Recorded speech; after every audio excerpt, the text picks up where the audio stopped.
City Club of Cleveland, where we are devoted to creating conversations of consequence that help democracy thrive. It's Tuesday, October 1st, and I'm Mark Ross, retired managing partner of PwC and president of the City Club Board of Directors. I'm also a proud board member of College Now Greater Cleveland, an adjunct professor at Miami University, and a City of Cleveland resident and voter, making today's conversation incredibly important to me personally. We are here for the annual State of the Schools, presented by KeyBank and PNC, with additional support from College Now, the Good Community Foundation, Tri-C, and Cleveland.com and the Plain Dealer. Thank you as well to our partners at IdeaStream Public Media for their partnership in producing today's forum, and to Nordson for their continued support of the City Club's Education and Innovation Series. Since 2011, the State of the Schools has served as an important annual moment of reflection on the progress and opportunities of Cleveland Public Schools as our community continue to make transformational changes and investments, including the adoption of the Cleveland Plan and later Say Yes to Education. This year's moment of reflection is also 1 month ahead of Election Day, at which time an important school levy will be on the ballot for voters in the city of Cleveland, which only increases the importance of today's conversation by Dr. Warren Morgan, CEO of CMSD, as he delivers his second annual address this afternoon. Last year, Dr. Morgan joined us only a few short months after taking the helm as CEO in the summer of 2023, succeeding Eric Gordon. He shared with us his learnings from his 100-day listening tour throughout Cleveland, which included 30-plus community engagement events and connecting face-to-face with 1,000-plus scholars, teachers, and parents in the district. Improved communications, increased engagement with the community and students, better safety, and yes, tastier school lunches were all areas Dr. Morgan hoped to tackle from those sessions. So today we will get an important update from Dr. Morgan on how these and other initiatives are going. And like a good student, I did my homework before joining you today. What I learned was we just received some really positive news. CMSD has reached an unprecedented milestone, meeting state standards and earning a 3-star rating on the Ohio State Report Card for the first time in its history.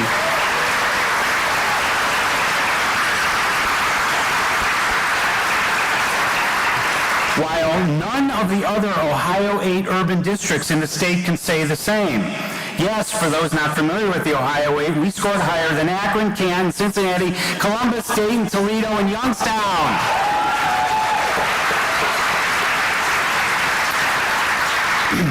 In addition, I spoke with a neighbor who teaches at Garrett Morgan about how things were going now that COVID was in the rearview mirror.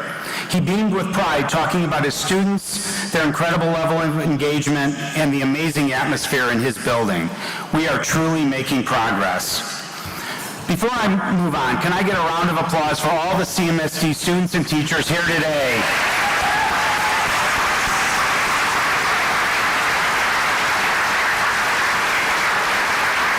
What an amazing turnout, and we are proud of your efforts and accomplishments. For those who may not yet be familiar, prior to joining CMSD as its CEO, Dr. Morgan served as the Chief Academic Officer of Indianapolis Public Schools and also held leadership roles at Teach for America and Chicago Public Schools. No stranger to Cleveland, however, as from 2014 to 2016, he served as a network leader for CMSD. Following that, Dr. Morgan served as a prestigious fellow in both the Obama and Trump administrations. A Chicago native, Dr. Morgan is a graduate of Butler University, University of Missouri St. Louis, and the University of Illinois Chicago. Now, before we begin, and to give us a sense of just how much has been accomplished this year, please enjoy this brief video prepared by our friends at CMSD as we welcome Dr. Morgan to the stage.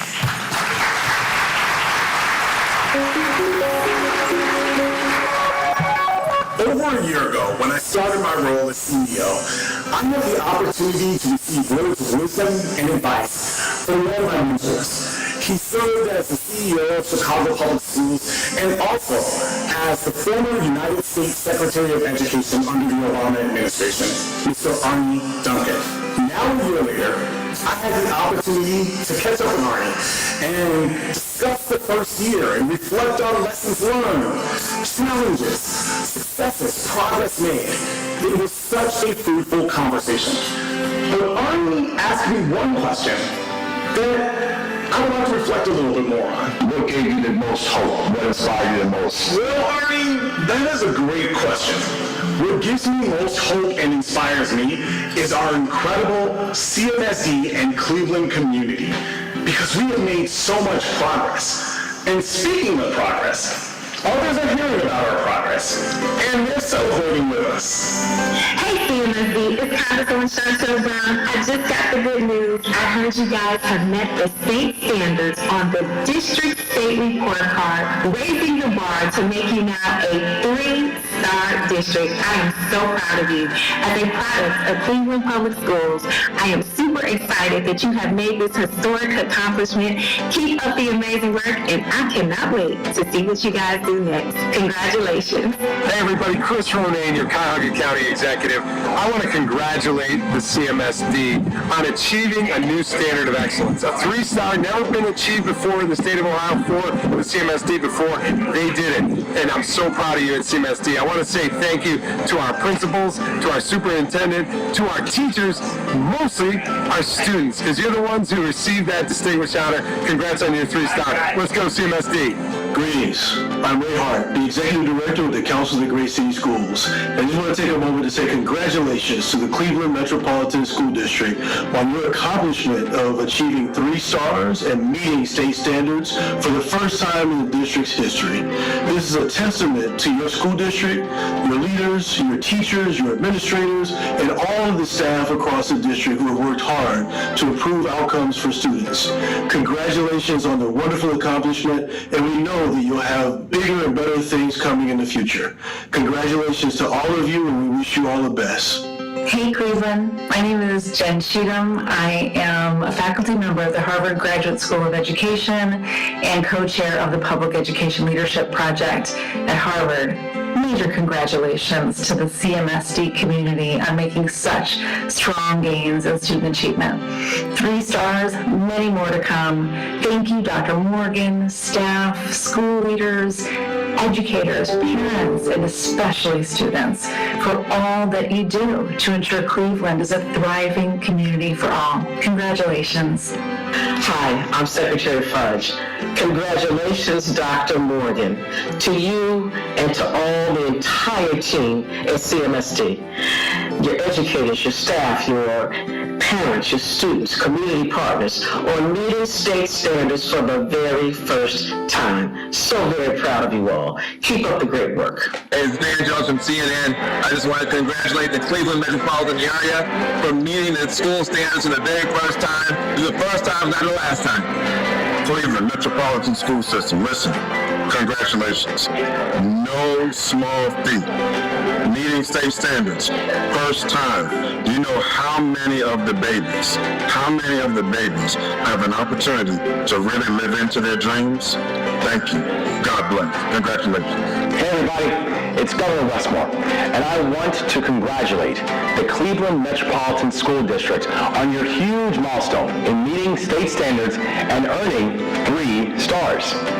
To the educators and school leaders who have contributed to Ohio's future, you made history because of your hard work. And my friend Dr. Morgan, your leadership is paving the way for a brighter future for Cleveland's children. Thank you, keep up the great work, and keep leading. Hey everybody, it's Mayor Justin Bibb, and I just want to congratulate the entire CMSD community on their historic accomplishment of meeting state standards on the district state report card. Hats off to you for your hard work. Let's keep the progress going. Hey, this is Miguel Cardona hanging out with your CEO. Congratulations on the standards. Congratulations on the hard work. I know you're going to have an amazing school year. Keep grinding. Keep up the great work. Proud of you. Hi, Cleveland family. This is Dr. Morgan, your CEO, and we got invited to the White House based on your progress. Congratulations, CMSD, for getting 3 stars and making state standards, meeting state standards for the first time in history. I'm so proud of you. Congratulations, CMSD family.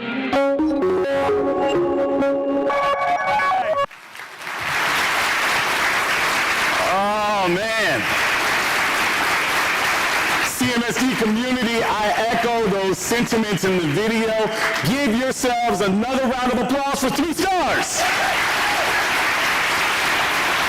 Oh man, it feels great to be here, seeing all your faces, our community, our parents, scholars, educators, partners, supporters, all of you who make this district what it is, reminds me of the incredible collective effort it takes to create success.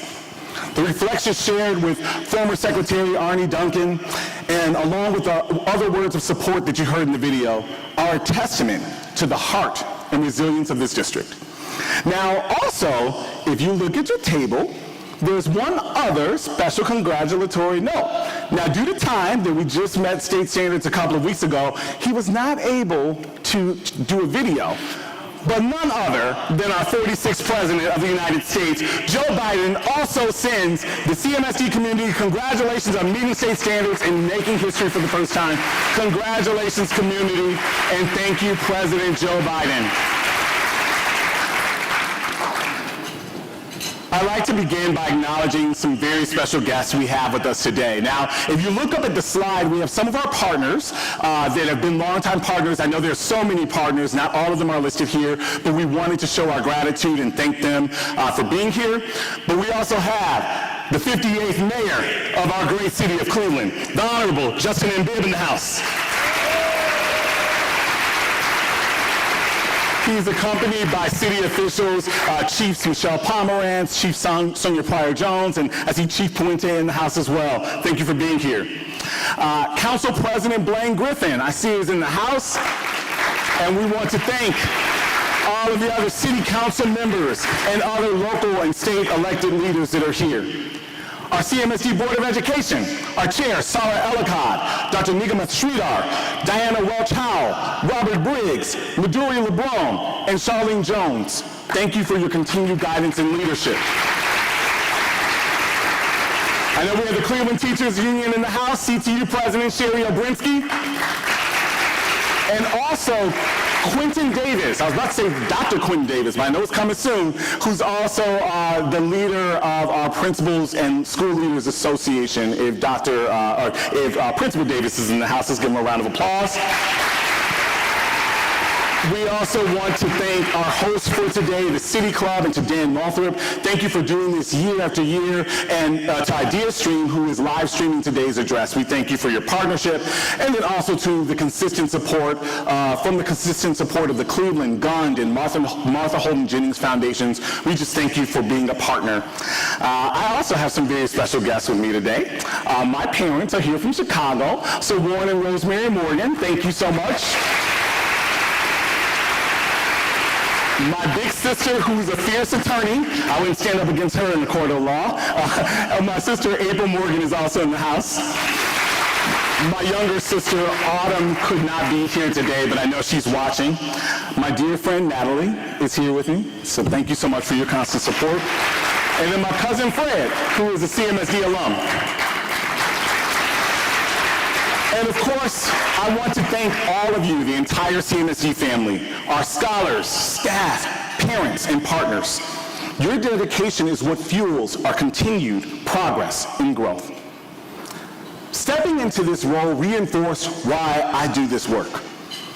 I know firsthand the power of education to transform lives because I was once in the shoes of many of our scholars. This work is personal for me. At our convocation this year, I had the opportunity to share with our staff my personal story. I shared how our family had a house fire, we were homeless for a year, and then when I entered into college, I faced discrimination, felt out of place, struggled academically, and was even stopped by the campus police more than once because they thought I did not belong. But if it weren't for a small community of adults who believed in and supported me, I would not be where I am today. More specifically, my senior year of college, I did not have the tuition money to return to school to finish. But our Dean of Students, Dr. Irene Stevens, who was completely different from me, she is white, she is older than me, but she saw beyond the struggling young black man I was then and invested in my potential. my future. And she wrote the check for me to finish school. I paid, yes, let's give Irene, Dr. Stevens a hand. I paid Irene back many years ago, but I will never forget how she and others in my village invested in me, not because of who I was then, but believed in all that I could be. That's what drives me every day. The belief that we can and must invest in every child's potential. We are all here for the same reason, to ensure that CMSD scholars have access to a quality education that opens doors and creates opportunities. But this work isn't done by one person. It's a collective effort. Today, as I share the current state of CMSD, I will share lessons learned, progress made, and the path forward for our school system. But above all, I want to discuss how the work of educating Cleveland's children truly takes all of us coming together on purpose. Because together, we are building a future that our scholars deserve. Now, this past year has been one of both reflection and renewal for me. I started last year with a listen and learn tour and had the opportunity to visit all of our CMSD schools and programs. You heard me say that listening and learning is not a moment, but it is a way of leading. Not only did I listen and learn, but by working with each of you, our team has responded. The number one issue that we heard from families, scholars, and educators was safety. By working with our Cleveland Teachers Union and Safety and Security team, we responded by ensuring that this year, all CMSD schools are cell phone-free learning environments. I know our scholars may not be clapping over there, but we're working on it. We'll get there. Schools like George Washington Carver, which implemented this policy last year, have already seen remarkable improvements in reducing behavior issues tied to phone distractions. By eliminating this barrier to focus and discipline, we are fostering classrooms where students are more engaged and learning outcomes can soar. Our safety and security team have also partnered with the City of Cleveland to provide safe routes to school. We are also in the process of implementing a new badging system that will start in 2025 for all of our high schools so that we can better keep track of those who are entering in our buildings. Now, this time last year, I was asked about our district's plan to provide more nutritious foods in our schools. And today I'm really excited to share the strides we've made to provide high-quality meals in our schools. This school year, the number of CMSD schools having a fresh fruit and vegetable bar increased from 8 schools to 21 schools. This is also the first year that we have partnered with people of color-owned farms like Village Family Farm that are producing locally sourced produce directly to our students. This partnership is currently in 7 of our schools, and we are expanding to more. Now, last year there were several times that we received critical feedback on decisions that were made. We'll just name the ones that we've heard. We all heard about the Get More Mackenzie Scott funds and the Miriam Seltzer rebuild. But by intently hearing the concerns of scholars, educators, community members, not only did we bring back the Get More Mackenzie Scott opportunity, but we also improved it. So now every school in our district has access to these funds. As we move forward with the long overdue construction of the new Miriam Seltzer School, we are committed to listening closely to the Cadell Park and Miriam Seltzer community to ensure that together we provide our scholars with a school that is both conducive to 21st century learning and preserves green space. And let's not underestimate the parents of Cleveland's children. They are stepping up in ways that are driving real change. Let's give them a hand.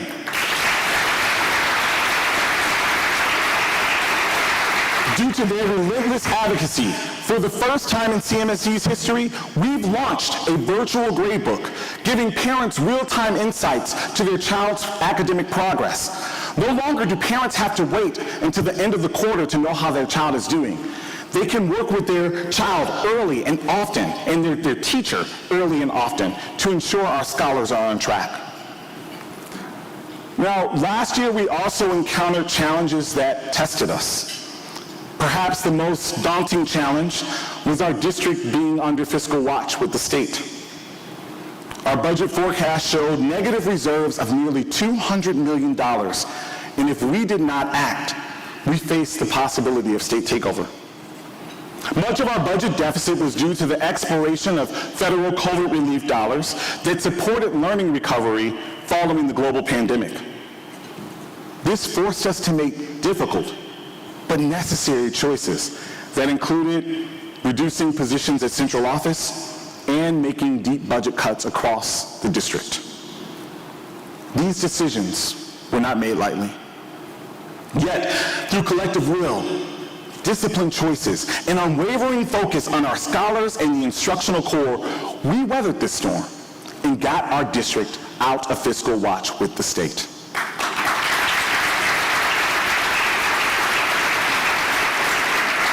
Not only did we improve our financial outlook, we maintained school-based budget funds, we negotiated new labor agreements giving teachers, custodians, bus drivers, and other staff members a much-needed and one of the highest cost of living raises they have seen.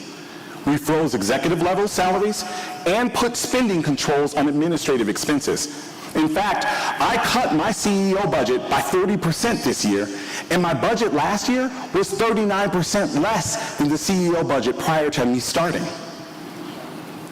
Though there is more work to be done to put our district on a path to financial sustainability, and I will speak to this momentarily, last year revealed the depth of our resilience and the strength of our commitment.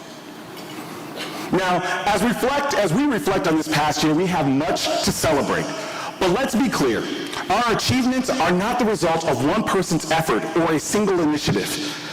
They are the product of a collective community that has come together to lift our children higher. I'm so proud to announce that our state report card showed that attendance is up and chronic absenteeism is down. And thanks to our partners in the community like the Cleveland Browns and their commitment to the Stay in the Game School Attendance Initiative, together we are building a culture where attendance is not just expected, it's celebrated. We closed out September launching the Step Up for Cleveland Kids Rally and Walk with over 700 registrations of individuals committed to the future of CMSD. We've seen remarkable progress in other areas. Our collaborations with Say Yes and College Now has led to an 8% increase in college applications. FAFSA completions are up and graduation rates have increased.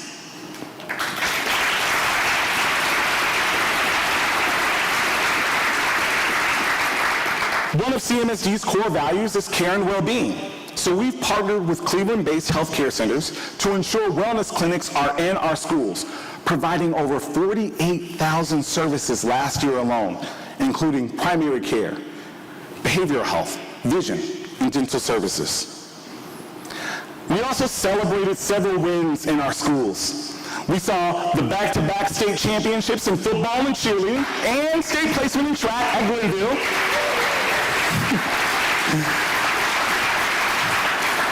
I see you, Councilman Conwell. Students completed their first solo flight at Davis. Our John Marshall Band was invited for the first time to participate in the National Independence Day Parade in Washington. Yeah. Our robotics teams were state champions, and four of our robotics teams competed out of state, including the East Tech Scarabs that represented our district in Rochester, New York. Oh yeah, Councilman Starr, there you go. Our wins are collective, from our scholars to our educators. Like Cleveland teachers, Maylin Koto and Bridget McCarthy being awarded the Fund for Teaching Fellowship to travel to Italy and Thailand to bring back innovative experiences to their classrooms. CMSD is also proud to have 26 state-of-the-art STEM, innovative, and digital fabrication labs across our district where our scholars are putting their design skills to use. As a matter of fact, the gifts that you'll receive today and the centerpieces, the flower centerpieces you see at your table, they were all designed by our students. So let's give our scholars a round of applause. And in case you want to take the centerpiece home, I believe that at each table there's one seat that has a sticker, either to the left or the right, that you can look at to see if you are the winner of taking that centerpiece home. But these achievements reflect more than individual successes. They demonstrate the power of education when driven by collaboration. So I have highlighted the success of programs and partnerships that have supported our schools over the past year. But you've already heard it, and I would be remiss if I did not take the moment to celebrate the true reason why we're here, which is student achievement in academics. And we must celebrate again CMSD's academic progress on the state report card, showing that for the first time in history, CMSD achieved 3 stars and is meeting state standards.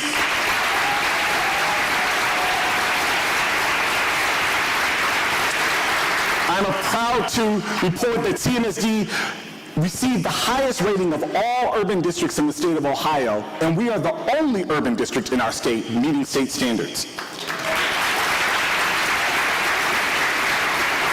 We achieved significant gains in English language arts and math proficiency last year. Our gap closing and progress efforts have been remarkable, with 8 out of 9 subgroups exceeding growth expectations in math, and 7 out of 9 exceeding them in English language arts. Now, while there is still work to be done in K-3 literacy and graduation rates, both of these measures are higher than what they were the year prior. This progress is just the beginning, and our report card shows us that we are on the right track. We have increased the number of CMSD schools and partner charter schools that are meeting state standards. In fact, we have several 4- and 5-star schools within our district where they serve, yes, as a model for what's possible. Now, when people ask what I attribute our 3-star rating to, I share that it is twofold. First, our state report card proves that the collective work and years of this community investing in the Cleveland Plan is working. Second, at last year's State of the School, I introduced our district's new core values, strategic priorities, and core measures. What I shared last year was not just lip service. It's our plan, and it's the way we're leading at CMSD. Our team has been persistent and intentional in the alignment between the coherent strategies and goals at the central office to the great work that is happening in our schools every day. And we are making sure that we improve and enhance the instructional core. And the instructional core is all about what is happening with the student, the teacher, and the instructional content that child is being taught. One critical step in this direction is the rollout of our new high-quality English language arts curriculum. Now, I know there is more work to be done to ensure adequate training and resources for this curriculum and more content areas that they're available in all of our schools, and we have work to do there. However, this initiative is a promise that we are ensuring high quality to every scholar, every school, every neighborhood. Another example of this work taking place is Principal Amanda Rodriguez's middle school math team at Clark School, led by Dana Crane and Daniel Bidanos. Their intentional instructional practice and focus on student proficiency led to 66.7% proficiency for 7th grade and 70.6% proficiency for 8th grade.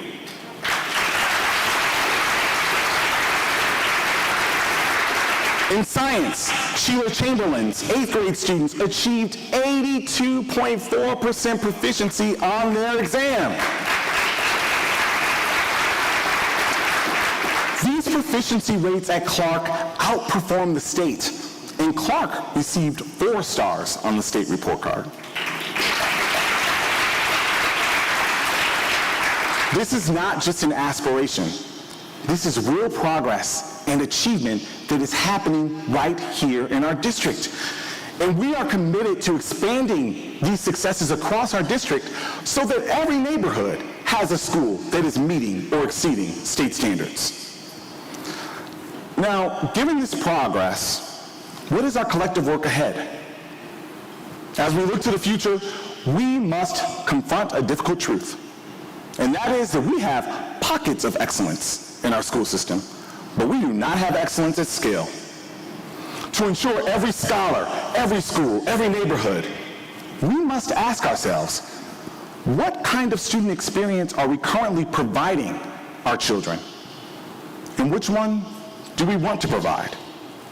Listen to these statistics. Currently, only 3 of 63 CMSD elementary schools offer Algebra 1 to 8th grade students. Only 5 of 63 elementary schools offer foreign language to middle school students. Only 5 of 63 and 10 of 29 high schools offer band as a course. Less than 50% of CMSD high schools offer cheerleading and football as a competitive sport, and 65% of high schools offer track and basketball. Now, I acknowledge that not all students will want to participate in these activities, and I value the diversity of choice offerings within our school system. However, if we are not offering the basics, Algebra 1, foreign language, the ability to learn an instrument or play a core sport, we are robbing our children of the student experience they deserve.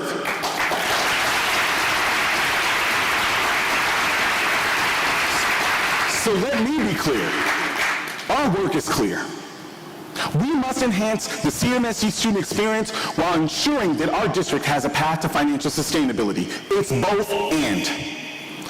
To ensure financial sustainability, we must look at our district's buildings, our programs, and our models so that we are investing in and maintaining progress in the system. We have already started to do this work with our board and also some of our longtime CMSD partners. And in 2025, we'll be going to the broader CMSD community to ask for input on CMSD's future. You have already heard today about the history-making progress of our district. So we are also asking the community to invest in the district's continued success so that we can provide the education and learning facilities our scholars need and deserve. If we do not make these investments, it's clear we cannot maintain progress, we will not be able to provide the student experience our scholars deserve, and the cuts we will be forced to make would be drastic and unimaginable. But we have the opportunity to choose hope, because our scholars today are Cleveland's leaders tomorrow.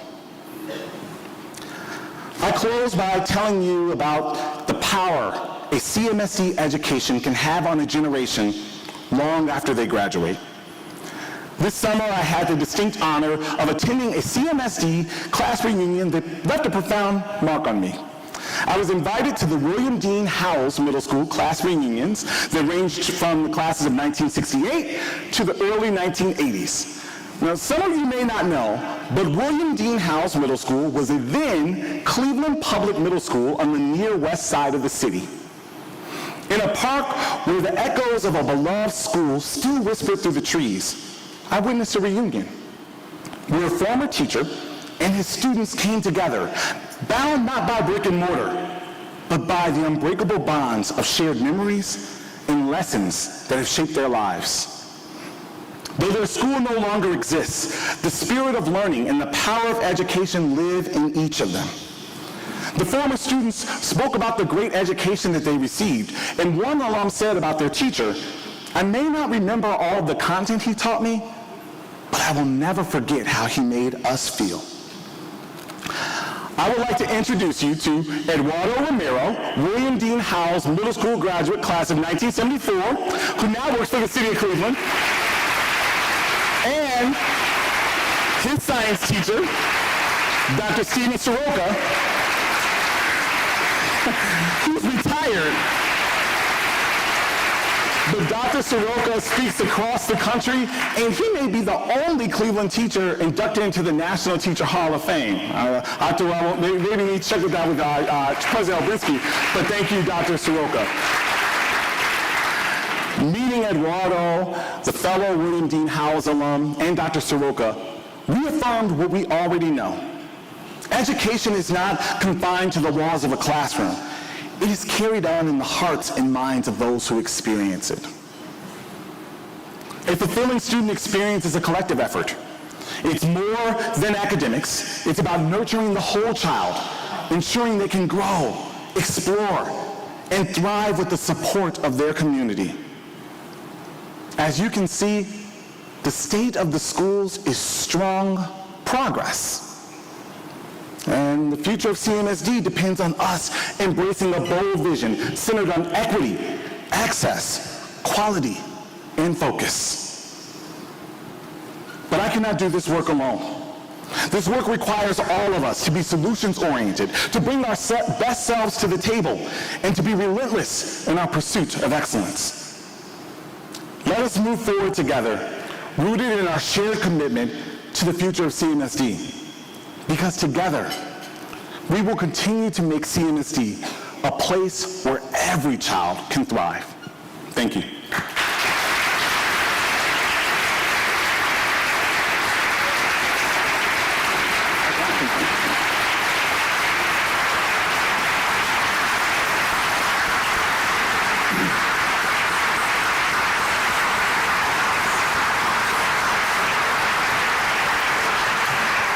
We are about to begin the audience Q&A.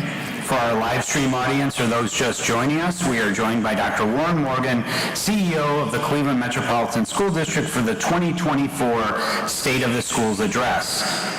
As many of you know, direct questions from the audience have been a hallmark of City Club Forum since its inception in 1912. As discussed by Dan before the program began, the City Club invited all of you to submit questions in advance of today's forum.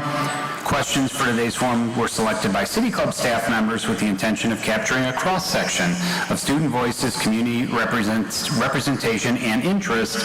And please note that Dr. Morgan has not seen questions in advance. Now let us have our first question. Good morning, Dr. Morgan. I'm Jasmina Bista, the Sophomore Student Council President at John Hayes Science and Medicine. I've heard complaints from my student body, and I'm here to share the concerns. With the new Sabas English curriculum, why don't high school students get as much time to review as K-8 students? K-8 students get a week-for-week teaching, but we don't. How can we have time built into our schedule to review what we haven't learned? Finally, how can we keep up with benchmark unit tests and other assessments if we don't fully understand the material? Oh, great question.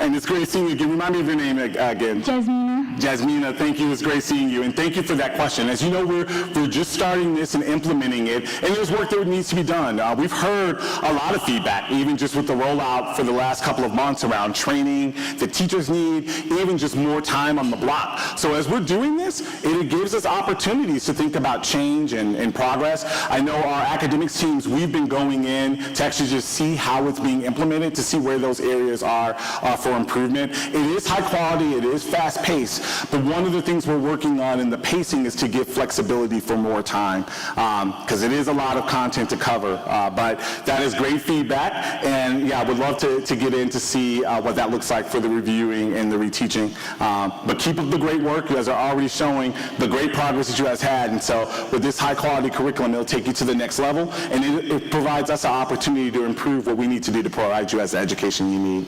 Thank you. Thank you. Hi, Dr. Morgan. My name is Enima Donko, and I work with Open Doors Academy. We are an out-of-school time program, and we partner with some of the Cleveland schools.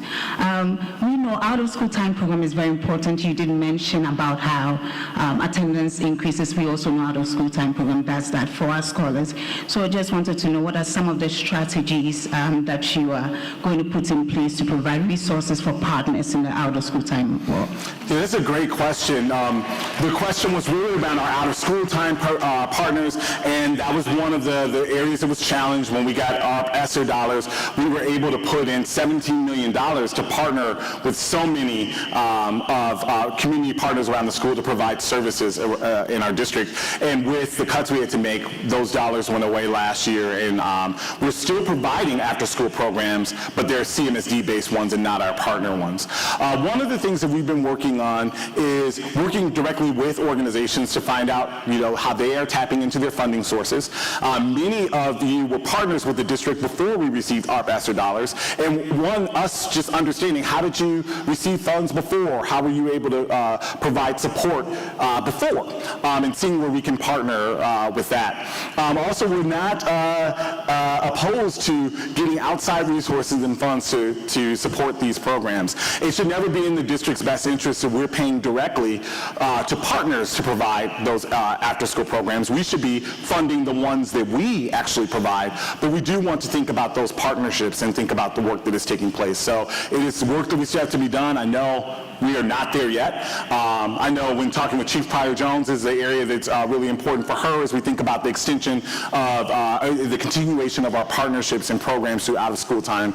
So we'll continue to look forward to seeing what we can do, and hopefully for funding. I know as I'm looking out here, we have so many of our longtime partners hearing the needs and just thinking about the sustainability of the programs. Thank you.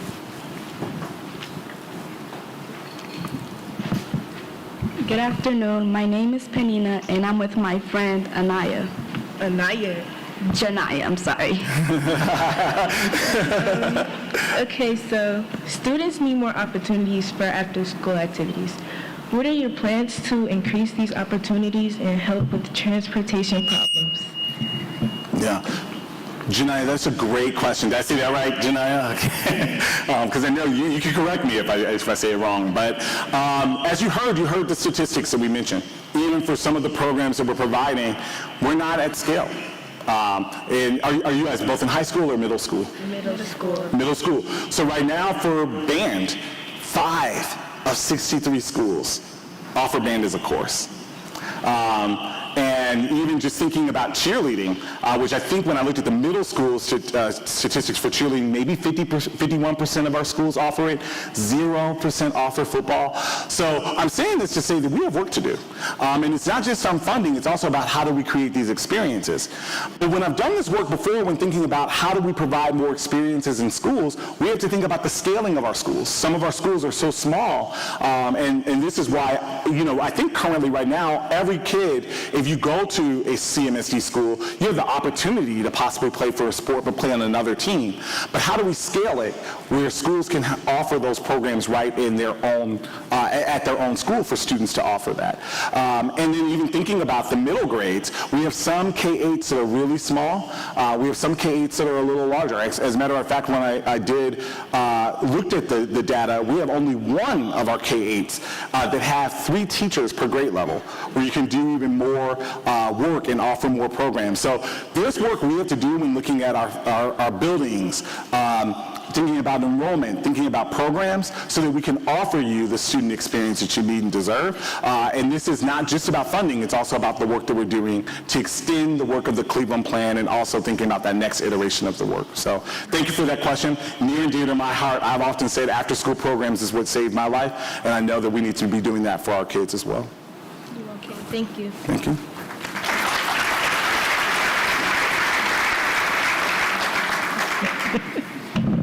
Thank you. That's called an equity move, right? Dr. Morgan. So great seeing you. Marsha Maccabee, President of the Urban League of Greater Cleveland, and congratulations on the success, and thank you for articulating a continuous improvement model to keep us moving forward. Well, thank you so much. Yeah, and here's my question.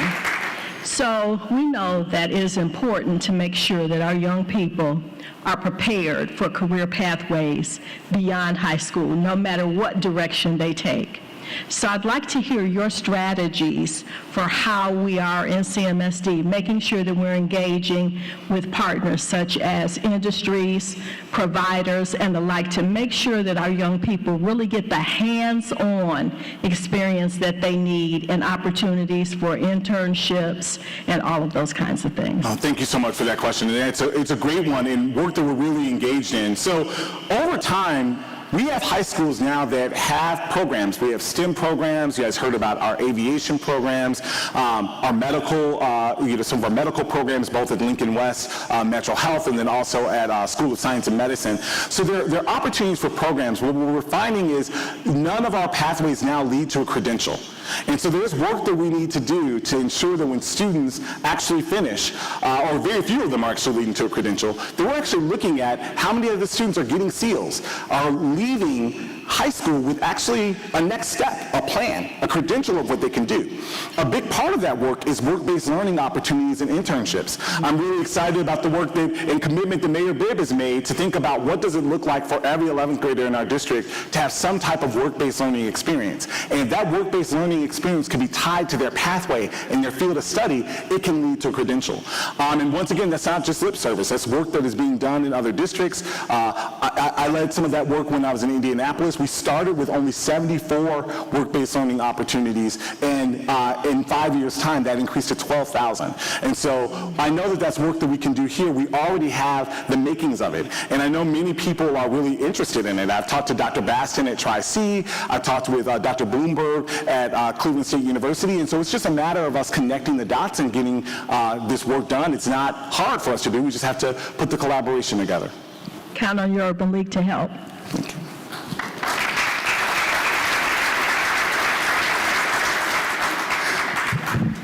How you doing today? My name is Elijah Brown. I'm a sophomore at Gain Academy. My question for you today is, we often hear as students that there is a favoritism between West Side schools rather than East Side schools.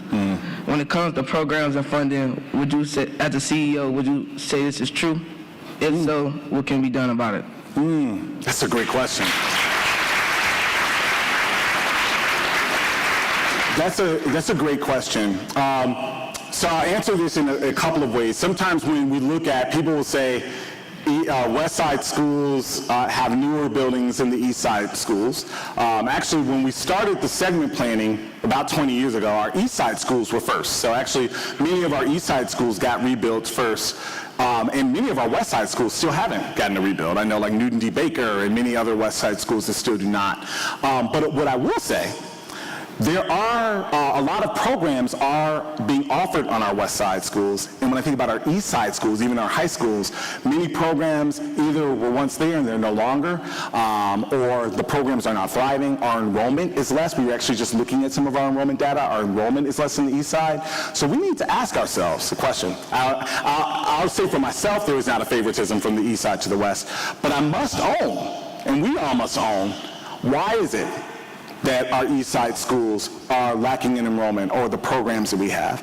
What are the types of experiences that you and your families want us to provide on the East Side, and also on the West Side too? But we have to think about that and ask ourselves the questions, because many of our West Side schools are growing in enrollment. Many of our elementary schools on the West Side are actually already full, and many of our East Side schools are struggling. So that's work we have to do together, and I appreciate your question and the push for all of us to really hold ourselves accountable. So thank you. Thank you.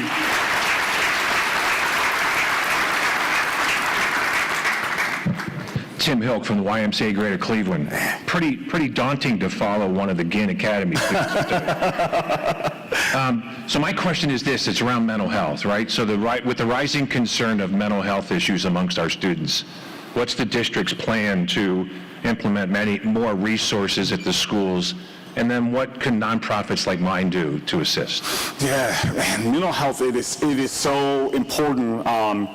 And we're seeing so many issues come up. There's the proactive work you can do, and there's the reactive. I'll share some of the reactive things that we've been doing. We have, and it's proactive, but in our schools we have social emotional learning and the human aware departments to provide some support to our scholars. We have work that we're that we're also doing by expanding, just different programs that are in schools. Some of those after-school programs, that helps with students' mental health. On the reactive side, being very aware of who's entering into our building, having those safety and security protocols to know what is taking place. But I would share we have to do more. These days I don't go to bed, always comfortable, actually, I would say, because you hear about the issues that are taking place in schools. You get the texts that are coming from our safety and security officers about issues that are taking place in schools. And I'm asking myself, are we just being reactive, or can we be doing more to be being proactive? And so I would like to think about what are those other programs we can be providing. I think the holistic experience that we talk about in terms of educating a child is really important.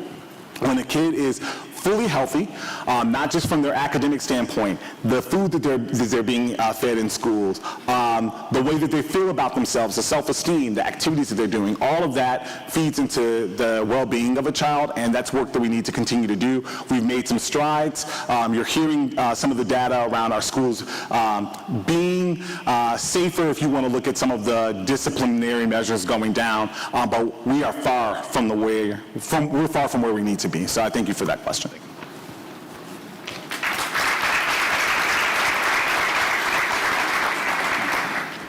Hello, my name is Kirk Banach. I am a junior at the Cleveland School of Science and Medicine. It's great to be here. Yeah. My question is, there's been a great recent concern from my fellow students on the issue of cyberbullying within and out of schools, circumventing the Yonder Pouch. So my question is, what are you doing to prevent cyberbullying outside of the Yonder Pouch? Yeah, that's a great question. So his question was about cyberbullying, and one step that we took was actually making sure that we eliminating cell phones in the classrooms because that was a distraction, not only from what was happening from the teacher, but also we were seeing cyberbullying taking place, or things were going on in social media, and then the minute the kids leave schools, fights were taking place. So that's one step we took in that direction. Are you on the Student Advisory Council? No, I'm not. Okay, I would love to follow up with you, and I don't know if there's a way that you can get involved in it. One of the ways we're starting this year with the Student Advisory Council is I'm doing it a little different to the ones I'm doing in October and November. I'm doing small group lunches so I can have more intimate conversation, because I want to know more about what are some of those issues. You're saying beyond the Yonder Pouches, beyond the cell phones. I just want to know what are some of those issues, what are taking place, and what can we be doing? So much is different now. I know as I look across the room, the things our kids have access to, this generation, it's so different. And if we're not proximate to the work, if we're not hearing the issues, we cannot solve it. And so I know Principal Perez, because you said science and medicine. Yeah. I may figure out a way to get you to that lunch, or figure out ways that are top of mind for you as I go over to meet with the students over there and have lunch with them. But I would love to figure out what we could be doing more. All right. Thank you. Mm-hmm. Hi, Dr. Morgan. Hi. Jennifer Howard with Teach for America, Ohio. Great to see you. We know that wellness, both for students and teachers, is a key factor to supporting post-pandemic learning, recovery, and acceleration. So what is your assessment of the state of teacher wellness in CMSD? What are the bright spots and the greatest opportunities for growth? Yeah, now all of these questions, thank you so much for that, Jennifer. All of these questions are around the same theme, really around mental health. And I will share some of the strategies we've been doing, but I want to couch it in. I know it's not enough. When I just hear about mental health, not only within our system, but just in our world today, I know it's challenging. Our teachers have done so much work to provide a safe environment for kids, protecting their mental health, and sometimes we haven't asked the question, how are you doing? How are teachers doing with all the demands, with everything that is going on, and also just with life? It's a lot. But some of the things that we've worked on, we have through our HR department, we have Bounce Back, which is an asynchronous platform. We also have Ease at Work. We've worked in partnership with the Cleveland Teachers Union, also with Oswald, to make sure that this information is getting out to our staff for resources. I would even say for central office this year, we've seen sometimes even the spike in some of these things as well, that we've needed needed to really make sure we're providing for our staff. And so these are some of the measures we're doing, but I would also love to know what are some of those other strategies we can be doing. Some things other systems are doing are looking at the workday and thinking about, how can we restructure work in a way that still gets the job done, but then also is more conducive to flexible work. There's also things that other districts that are doing in terms of thinking about the teacher. How do we do team teaching? How do we utilize more teachers to get the work done? Do collective lesson planning? I just was on with one other district where they were talking about how do you utilize modern technology like AI to help with the lesson planning process. All of these things I think are innovative strategies, and as I've shared before, the work that we're trying to do to create coherent systems at central office is to take the work off of our teachers so that they can actually just focus on students and not be as stressed. But these are some of the things that we're looking into, and I appreciate your question.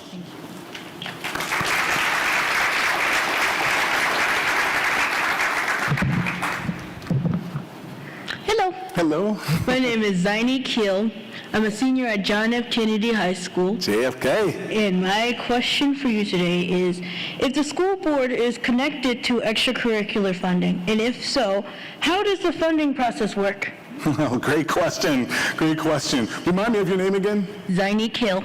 Zaini? Yep. Okay, thank you so much for that question.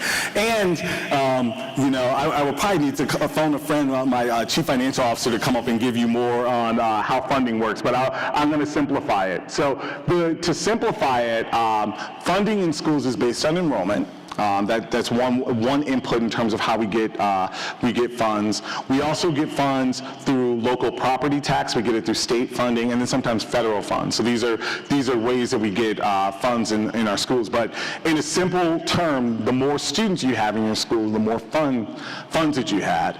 I would say, because when I was in the district before, we were just rolling this out, we launched student-based budgeting. And student-based budgeting is you are awarded dollars based on how many students you have.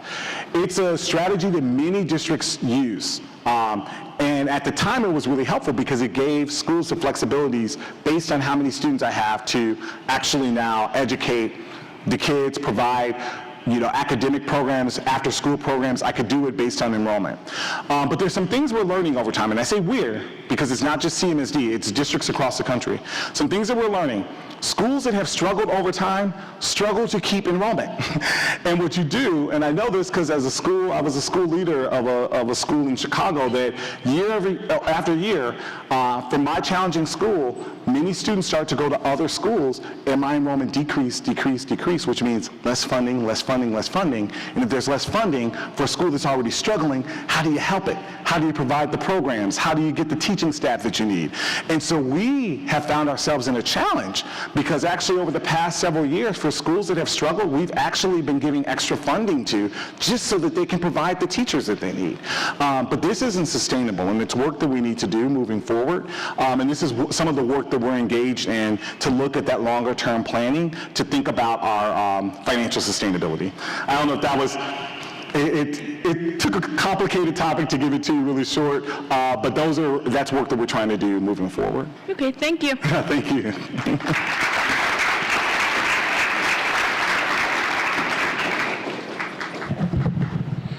Hello, my name is Timothy Cannon from Ginn Academy. I'm a senior. This will probably be the last question, by the way. My question is, as a student who attends a school that doesn't offer fourth-year math, science, or honors and AP sources, what can be done about this to better help us to be prepared for college? Oh, man. Timothy, thank you for that question. Thank you for that question, and my heart aches. It truly does. No fourth-year math, no AP courses. And here's an example. Guys, this is Ginn Academy. Our state-winning football champions, great school, but no fourth-year math, AP, dual enrollment. Thank you for that question. We got work to do, my friend. We have work to do. Thank you.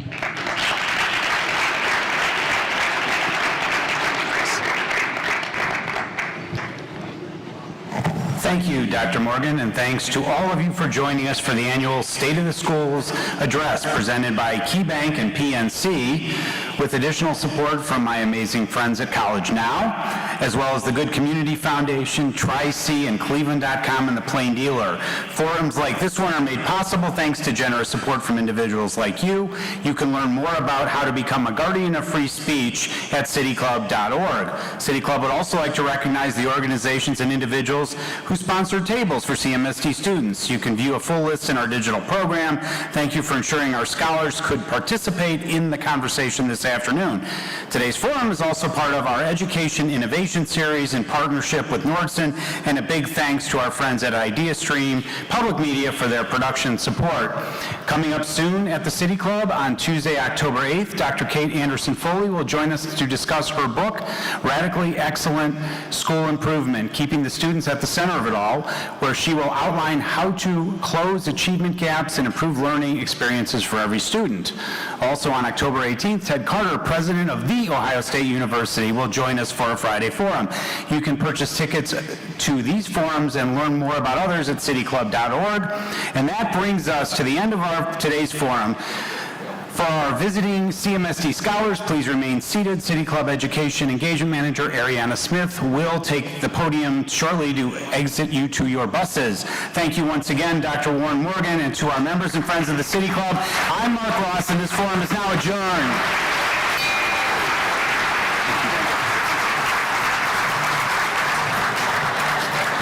All right, so for my schools, John